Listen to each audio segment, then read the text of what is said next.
Hi, I'm Wayne Tuttle, and welcome to Chasing Legends.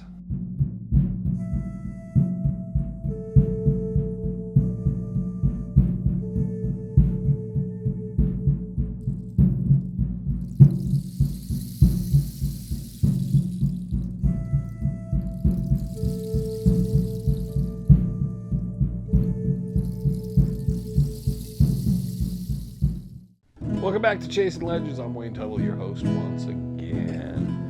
Please hit the notification bell, hit the subscribe button, leave a comment, go check out our website, legendsofsuperstitionmountains.com. We'll get right into it. Different story today. We're going to talk about a place that was discovered by a gentleman by name, I think it was A.F. Bantle or something.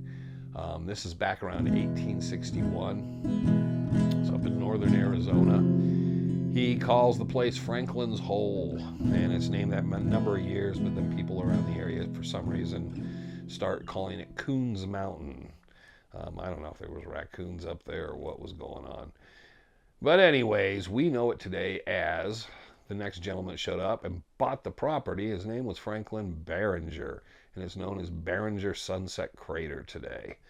Barringer was a geologist and a mining engineer out of Philadelphia, and he recognized the potential of what it really was.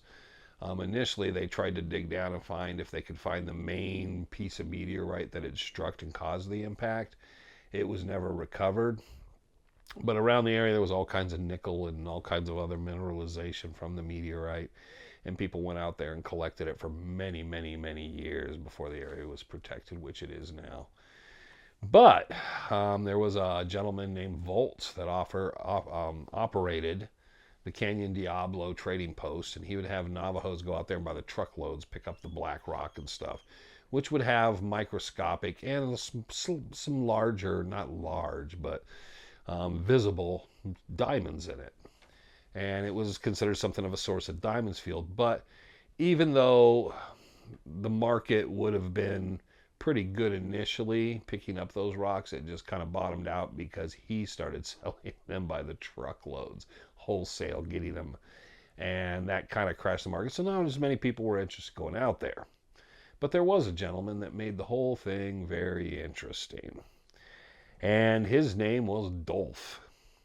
Adolph was kind of just wandered around in the mountains. Nobody knew where he came from. They don't know. He could have been German.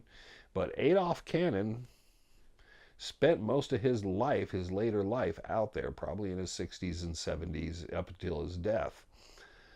People would see him. He'd be out there just south of Sunset Crater, where there was a little bit of timber still back in that area, and he'd be picking amongst rocks. He had two burros.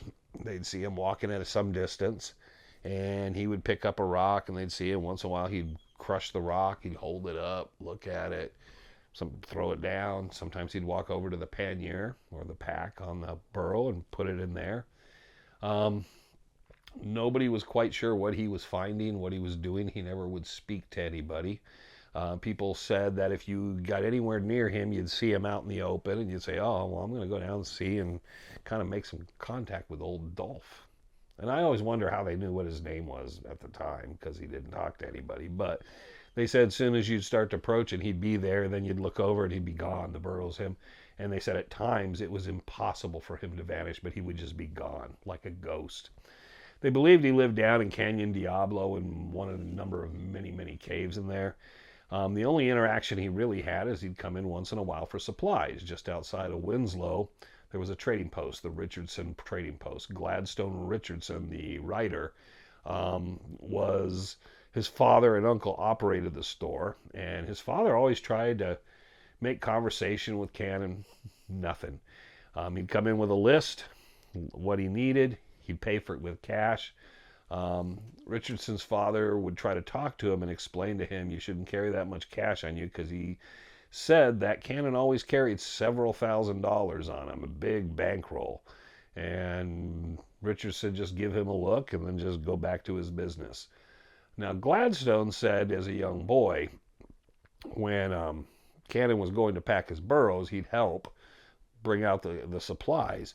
And he said Richardson never spoke, sometimes would hand him a piece of candy out of his pocket, and then he'd turn to the burros and he'd say something to the effect of, got to get going, and then they just leave.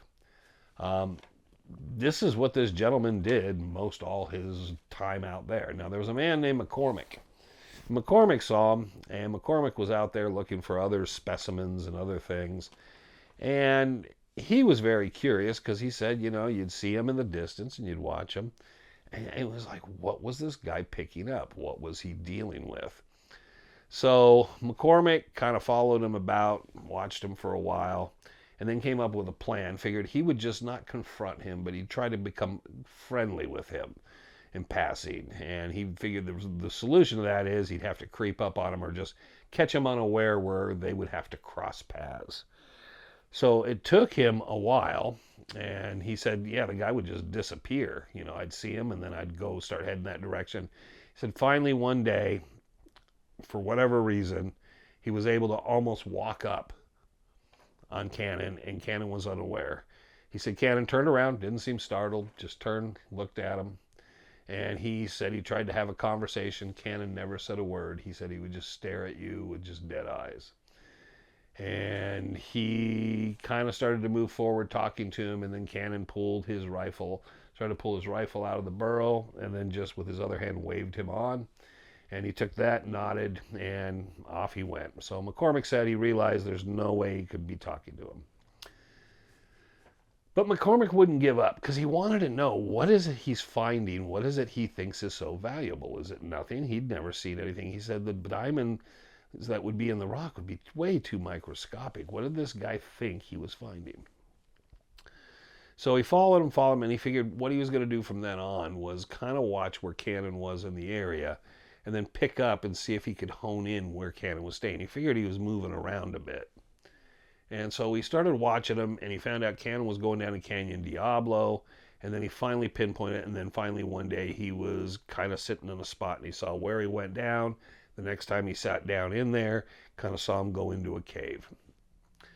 He was able to observe him at the cave, said he was out there crushing these rocks up, black rock, and he'd be looking at stuff and crush them down more, and then he'd take something, he'd go over, and there was a leather poke, and he'd put it in it. And then after he was done, he'd wrap everything up, and he'd cook his dinner and so forth. So McCormick decides, well, what I'm going to do is I'm going to wait till he's not around, make sure he clears out of the area, and I'm going to go down and see if I can see what it is he's doing, get some samples of this stuff. So Cannon does his normal routine one day, leaves. McCormick makes sure he's way out far. You can see him in the distance. Goes down to the cave real quickly. Looks at the rocks. Can't make heads or tails of any of it. Starts looking around. There's supplies. You can see he's eating. There was a carcass of deer, some venison hanging out, because he was known to kind of hunt his own meat. But he said there was just nothing. You can tell the guy had been living there for a while. He made ends meet. He was doing fine. And then finally he found several pokes, these leather little bags. Opened them up, and there were these small diamonds. And he said there was quite a few of them in there. And they were rough, but he said he realized this is what he's doing. He for some reason has the ability to know which of these rocks these are in. And he's breaking out these small diamonds. And he had several pokes. He just looked at the one, put it back. Said now that satisfied his curiosity. McCormick obviously was an honest man. His curiosity got the better of him. But he decided just to leave everything as it was and leave, and that was that. But McCormick was still searching for other mineral specimens, and he was trying to still pick up rocks and figure out what it was Cannon, how he knew which rock had these diamonds in it. And one day, near Cannon's camp, he runs across these two men. Two men just had nothing good about them, and he realized by watching them that they were watching for Cannon, and they were trying to see where he was going. And finally, McCormick went down one night from his camp and took his rifle and fired off several shots over their camp in the middle of the night to scare them out of the area. He never ever had Cannon speak to him, but he said he did run into Cannon again. And McCormick, when he approached him, just let him know there were two bad men in the area, and he'd kind of moved them on. And just that, Cannon needed to watch his back because people were on. Enough rumor and talk had been around. Now, Gladstone and Richardson said his dad, his uncle, and including McCormick and everyone they talked to, no one ever had heard Cannon speak. Cannon never came in, shipped anything. He never came in and sold anything. He never cashed a check or sent a check or a letter anywhere. He just had a just unending big wad of cash, and he had these pokes of diamonds. And it became this urban myth, but there was a reality because obviously they saw the roll of cash. I mean, it was a handful of cash all the time. And so none of them could quite figure out the story. They didn't know where he'd come from. Didn't know if he obviously spoke some English or seemed to understand it. Richardson said you never saw him, but one day him and a friend were out on the west side of Winslow, up along Canyon Diablo, and it was completely the wrong area for Cannon to be in. But they were on one side of the canyon, up on the top, and they looked over and saw Cannon just standing over there with the burros. And they looked over, and his friend yelled, "Hey, it's the Diamond Man." And they looked over, and they waved at him and everything, and he said, Cannon stood there, absolutely still, never moving, nothing whatsoever. Completely like motionless. They finally gave up, got bored, walked off. He had never moved or breathed or anything. The burros are just grazing around him. And then finally, everybody realizes Cannon's not coming in for supplies. It's been months upon months upon months. Someone says they found a skull somewhere, but there's nothing, just no trace. He's not coming in. They wonder if he'd found something, what had happened. So people start going out exploring where his camps were, looking for his caves.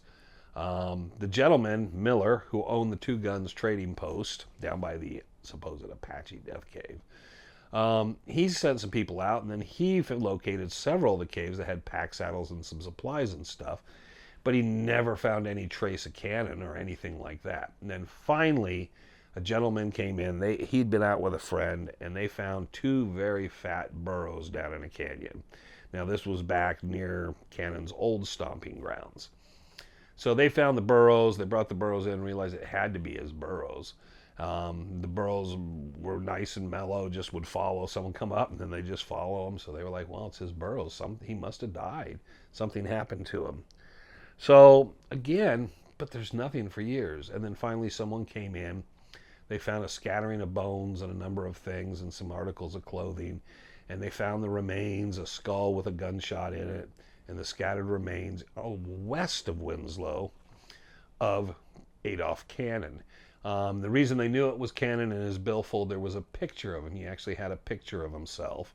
And they were able to look at the picture. Well, there he is. Who else would be carrying a picture of Adolf Cannon? But they never understood why he was located there. Now, no one's ever located any of the diamond caches. They don't know what he could have been doing with them. And somewhere in the area of Canyon Diablo, up and down through there are caves, and he was stashing that stuff. How valuable is it? It really depends. It's probably some significant value. But it's an interesting story because Richardson told it, and he was a bit of a treasure hunting story writer. And it made me doubt some of these things, but I looked into a number of other things, and yes, the story of Adolf Cannon was actually quite well known. There was the look, and then when they found the body, but they figured he'd been killed, but they didn't have any clue when it had been. It had been many years before, 10 or 12 years before. So they just kind of put it off as what it is. Several people have went out. They, like I said, much like Miller, had found remains of his camps in caves, but no one's ever been able to find any of these leather pokes that had the diamonds like McCormick did. So you go out there, you're out past between Sunset Crater and Two Guns, and even further out, you could be looking through those caves and those canyons, looking for possibly where Adolf Cannon had a camp, and looking through the rocks, you might find some of those pokes. And it might be a good payday for you there. So you just remember, at Sunset Crater, you can't be picking up stuff randomly and taking it now. But who knows what he was up to? Who knows where he came from? Who knows where all the cash before came from and what he did with all the diamonds he was finding out there. So I think it's a pretty cool story. It's a good one to leave everybody if you're out there, especially this summer with the cooler weather up north. Get out of the desert, take a trip out there. I know it's open land, there's not a lot of shade, but get down in Canyon Diablo and kind of look around. Maybe check out some of the caves, look out for the rattlesnakes, but check out some of the caves and stuff, and maybe you too will find a couple pokes and you'll have a better time, pay off a few bills. So there you go. Hope you enjoyed the story. We will be back next week with another version of Chasing Legends.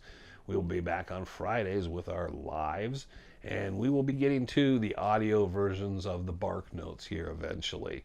As soon as I have some time to sit back, that's just talking and reading the Bark Notes into a tape recorder, or obviously a digital recorder. But we will get to those things because I think that'll be interesting for everybody, and kind of get that complete series done and make it available to the public. So until the next time, I hope everybody's well. We are filming this over Memorial Day weekend, but you will be seeing it the weekend after, because Trevor right now is far, far away in Spain and France and enjoying himself in Madrid and Gay Paris and many other places. And we will see him return after that, and probably a couple weeks, but until then, or after this video, within the week. So I think it's a bit confusing. We're in the time travel loop here as we're doing these. So anyways, I hope everyone has a great, wonderful end of the week. I hope everybody has a great time. I hope to see you on the live legends. Until the next time, always remember, I'm Wayne Tuttle, you're not, and this was Chasing Legends.